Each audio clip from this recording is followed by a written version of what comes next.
ராஜராஜ சோழன் மிகப்பெரிய சிவாலயங்களை கட்டுறாரு. அந்த சன்னதிகளை பராமரிப்பதற்கு ஒவ்வொரு குடும்பத்துக்கும் 2 பசுமாடுகளை கொடுக்கிறார். அதை ஜீவிதம் செய்து அந்த சன்னதிகளுக்கு விளக்கேற்ற வேண்டும் என்று உத்தரவு பிறப்பிக்கிறார். ஒரு சன்னதியில் ஒரு முறை விளக்கு எரியவே இல்லை, 10 நாளா விளக்கு எரியலன்னு அதிகாரிகள் சொல்றாங்க. உடனே அந்த குடும்பத்தை வர சொல்றாரு. ஒரு அம்மா மெலிந்த தேகத்தோடு ஒரு குழந்தையை அழைத்துக் கொண்டு விசாரணைக்கு வர்றாங்க.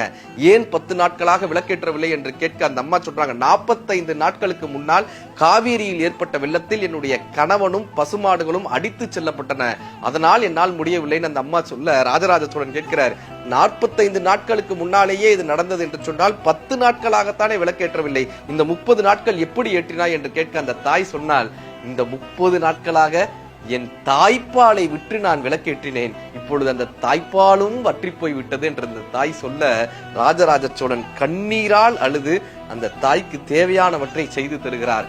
பின்பு சொல்கிறார், இப்படியான தாய்மார்களால் தான் இந்த நாடு இன்னும் வளம் பெற்றிருக்கிறது என்று சொல்லி ராஜராஜ பெருந்தேவி என்று அவர்களுக்கு பட்டம் கொடுத்து ராஜராஜ பெருந்தேவியின் தாய்ப்பாலால் கட்டப்பட்ட கோயில் என்று கல்வெட்டு அடிக்கிறார்.